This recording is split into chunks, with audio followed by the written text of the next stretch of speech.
quedaba hasta el diluvio, su fe fue puesta a prueba, pero no pasaron la prueba. Vencidos por la incredulidad reinante, se unieron a sus antiguos compañeros para rechazar el solemne mensaje. Algunos estaban plenamente convencidos y hubieran atendido las palabras de advertencia, pero eran tantos los que se burlaban y lo ridiculizaban que terminaron participando de ese mismo espíritu. No todos los hombres de aquella generación eran idólatras, en el sentido estricto de la palabra. Muchos decían adorar a Dios. Afirmaban que sus ídolos eran representaciones de la deidad y que a través de ellos la gente obtenía un concepto más claro del ser divino.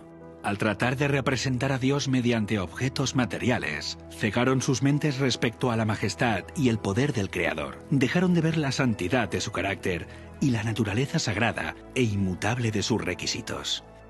A medida que el pecado se generalizaba, este cada vez parecía menos grave y declararon que la ley divina ya no estaba en vigor, que era contrario al carácter de Dios castigar la transgresión, y negaron que sus juicios se dejarían sentir en la tierra.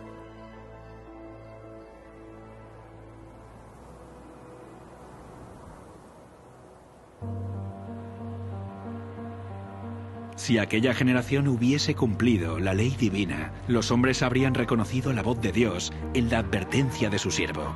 Pero al rechazar la luz, sus mentes se volvieron tan ciegas que realmente creyeron que el mensaje de Noé era un delirio. No fueron las multitudes ni las mayorías las que se colocaron de parte de lo justo. El mundo estaba en contra de la justicia y las leyes de Dios, y Noé fue considerado un fanático. El mundo se reía de la locura del iluso anciano. En lugar de humillar sus corazones ante Dios, ellos persistieron en su desobediencia y maldad, como si Dios no les hubiera hablado a través de su siervo. Pero Noé se mantuvo como una roca en medio de la tempestad. Rodeado por el desdén y el ridículo popular, se distinguió por su santa integridad y su fidelidad inquebrantable. Sus palabras iban acompañadas de poder. Su relación con Dios le proporcionaba la fuerza del poder infinito. Durante 120 años, su voz anunció a oídos de aquella generación acontecimientos que, según la sabiduría humana, estaban fuera de toda posibilidad. El mundo antes del diluvio razonaba que durante siglos las leyes de la naturaleza habían permanecido inalterables. Las estaciones se habían sucedido unas a otras en orden. Nunca antes había llovido.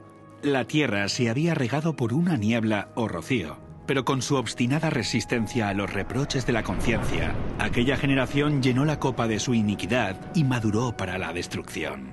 Su tiempo de gracia estaba a punto de concluir. Noé había seguido fielmente las instrucciones que había recibido de Dios. El arca se había terminado como el Señor había dictado, e hizo provisión de alimentos para hombres y animales. Y entonces el siervo de Dios hizo su última solemne súplica a la gente. Con anhelo indecible, les rogó que buscaran refugio mientras aún era posible encontrarlo.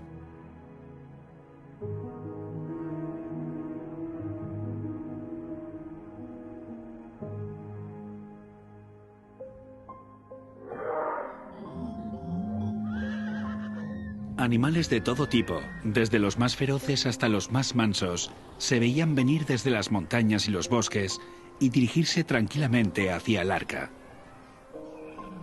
Se oyó un ruido como de un fuerte viento, y he aquí los pájaros, que venían de todas direcciones en tal cantidad que oscurecieron los cielos.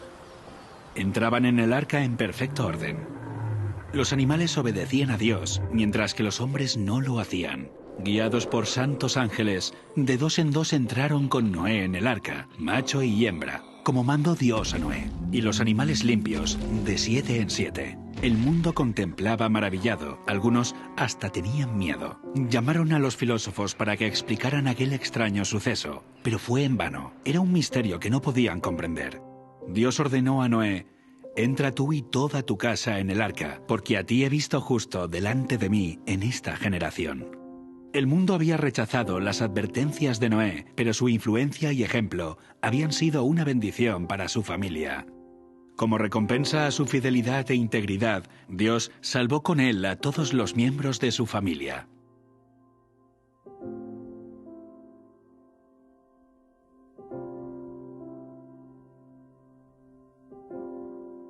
La misericordia dejó de suplicar a la raza culpable. Los animales de los campos y las aves del aire habían entrado en su refugio. Noé y su familia estaban dentro del arca. Después, el Señor cerró la puerta. Se vio un relámpago deslumbrante y una nube de gloria aún más brillante descendió del cielo para colocarse ante la entrada del arca. La puerta maciza que no podían cerrar los que estaban dentro fue puesta lentamente en su sitio por manos invisibles. Noé quedó adentro y los que habían desechado la misericordia de Dios quedaron fuera. El sello del cielo fue puesto sobre la puerta. Dios la había cerrado y solamente Dios podía abrirla. Durante 7 días, después de que Noé y su familia hubieran entrado en el arca, no aparecieron señales de la inminente tempestad. Pero al 8º día, las nubes cubrieron los cielos. A estas le siguió el estallido de los truenos y el destello de los rayos. Pronto empezaron a caer grandes gotas de lluvia. El mundo nunca había presenciado nada parecido y el miedo asaltó el corazón de los hombres. Todos se preguntaban secretamente, ¿será posible que Noé tuviera razón y que el mundo esté condenado a la destrucción? El cielo se oscurecía cada vez más y la lluvia era más fuerte. Las bestias vagaban completamente aterrorizadas y sus aullidos discordantes parecían lamentar su propio destino y la suerte del hombre. Aquel día fueron rotas todas las fuentes del gran abismo y las cataratas de los cielos fueron abiertas.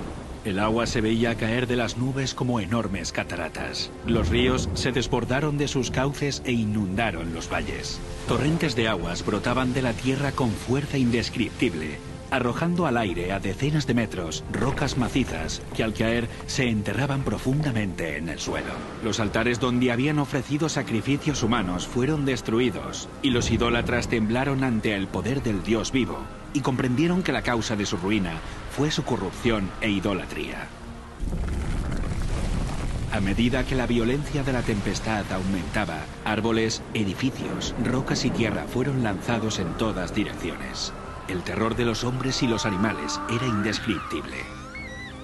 Por encima del rugido de la tempestad podían escucharse los lamentos de un pueblo que había despreciado la autoridad de Dios. Muchos estaban frenéticos por el miedo y estiraban sus brazos hacia el arca, implorando que se les permitiera entrar. Pero sus súplicas fueron en vano. Se habían convencido que había un Dios en los cielos que lo gobierna todo. Algunos, en su desesperación, intentaron romper el arca para entrar en ella, pero la firme estructura resistió todos los embates. Otros se sujetaron al arca hasta que las embravecidas aguas los tiraron o se cayeron por la colisión con rocas y árboles. Todas las fibras de la maciza arca temblaban cuando era golpeada por los vientos inmisericordes, y una ola la arrojaba a la otra. Los rugidos de los animales que estaban dentro del arca expresaban su miedo y dolor. Pero en medio de los revueltos elementos, el arca continuaba flotando con toda seguridad. Otras personas se ataron juntamente con sus hijos en los lomos de poderosos animales, sabiendo que estos eran tenaces para conservar la vida y subirían a las cumbres más altas para escapar del agua que se iba elevando. Otros se ataron a elevados árboles en la cumbre de las colinas o las montañas. Sitio tras sitio que prometía seguridad era abandonado.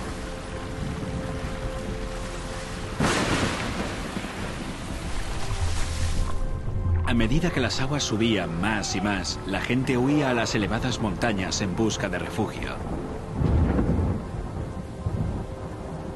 En muchos lugares, hombres y animales luchaban por el mismo sitio, hasta que ambos eran barridos por la furia del agua.